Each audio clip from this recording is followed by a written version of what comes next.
Well, Sabbath greetings to everyone. I hope you had a wonderful week. No matter what your circumstances may have been, sometimes weeks are very busy and other times they don't seem to be quite as demanding. But no matter what kind of week you had, I hope it was good, and I hope you're able to really take advantage of this day of rest provided by our Father. It is a wonderful blessing that we have the opportunity to take a break from whatever else is going on and put it behind us and rest on this Sabbath and every Sabbath. And of course, this is a very important time of the year, as we all know. I'm sure most people at whatever stage it may be in, we're doing de-leavening. Everybody, I think, has a little different process for doing that, but we're all in the de-leavening, physical de-leavening, but certainly we're all involved in the spiritual de-leavening our hearts and minds and examining ourselves as we're instructed to do so there in 1 Corinthians 11:28. But let a man examine himself. And so that's, of course, in context there with keeping the Passover, taking of those important symbols, which we do once a year as we're commanded to do so at the Passover. And then, of course, that's followed by a joyous time called the Night to be Much Observed.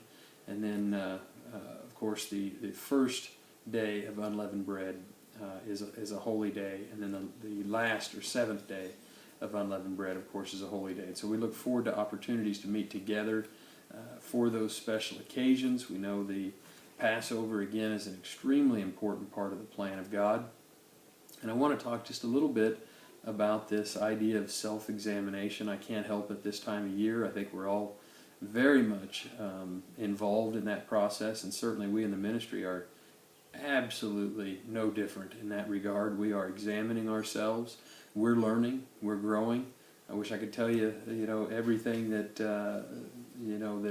that is going on in that sense, just like you could probably tell me everything that you're learning through this process and through this experience. And we pick up things every year because we're examining ourselves during this time of year, every year, as we're instructed to do so. But I want to just mention a little bit about this process of self-examination. It is, again, very, very important, and it's a very personal process. It's important to take time to examine ourselves in a very personal way before God. We are certainly responsible for looking at relationships. That's a part of examining ourselves.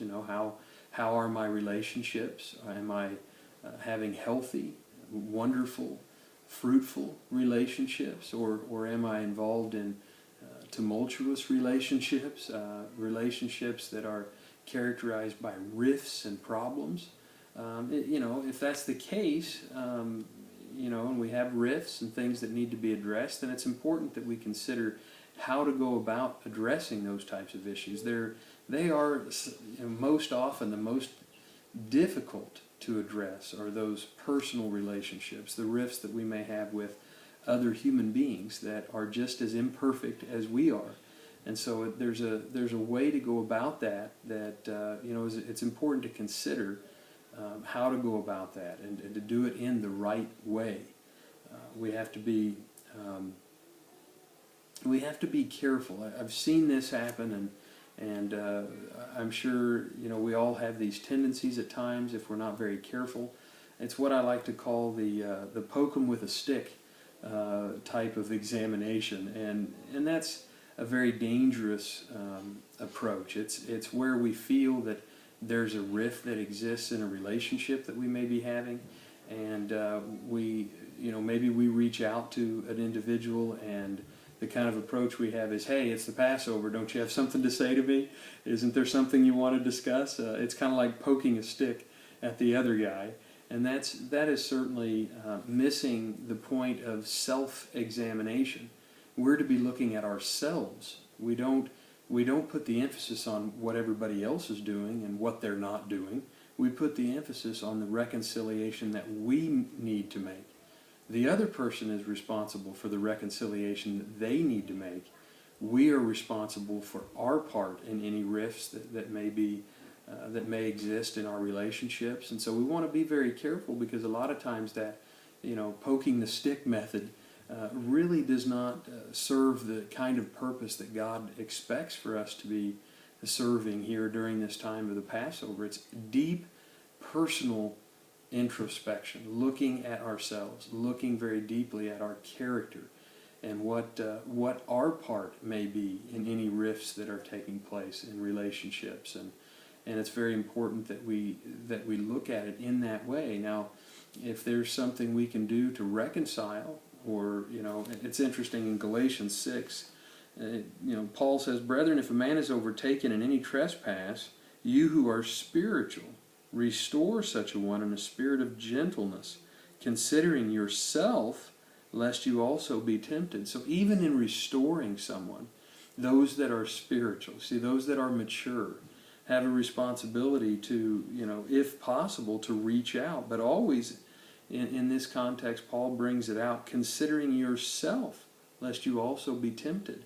We have to be careful. That's what that may be talking about. There's kind of poking the stick.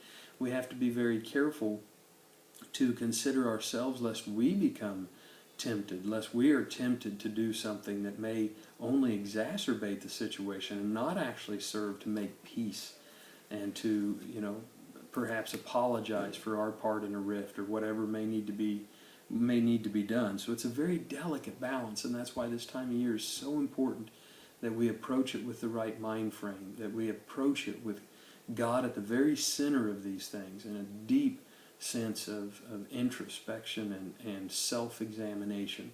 And we all have to do that, and it's not always an easy process. But it's an important process, and that's why we're told to do this every year in a very special way. Of course, we do it all the time, but around this time of year, it's very important to consider before we keep the Passover. In verse 2 of the same Galatians 6, it says, "Bear one another's burdens, and so fulfill the law of Christ." Bear one another's burdens. Sometimes we just have to let bygones be bygones. Bear others' burdens. Try to help them and serve them. Give people the benefit of the doubt. Love, love, love, and put the past behind. "For if anyone thinks himself to be something, when he is nothing, he deceives himself." Isn't that what this time of year is really about? To examine ourselves, to make sure that we have the right kind of opinion of ourselves. We're not to think too highly of ourselves. We don't just sit around and beat ourselves up all the time either. But we have to have a very balanced approach to understanding that we're sinners, that we fall short, that we make mistakes, and sometimes those mistakes certainly affect other people.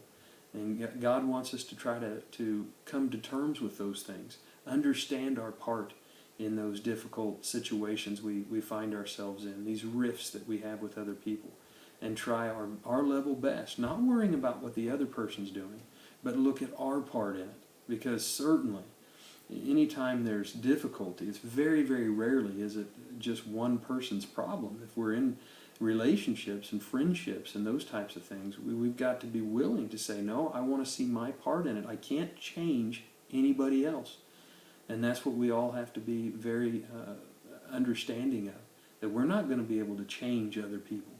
We have to be focused on change ourselves, examining ourselves. It's self-examination, and being careful not to point the finger at other people and worry about whether or not they're examining themselves. That's their responsibility before God.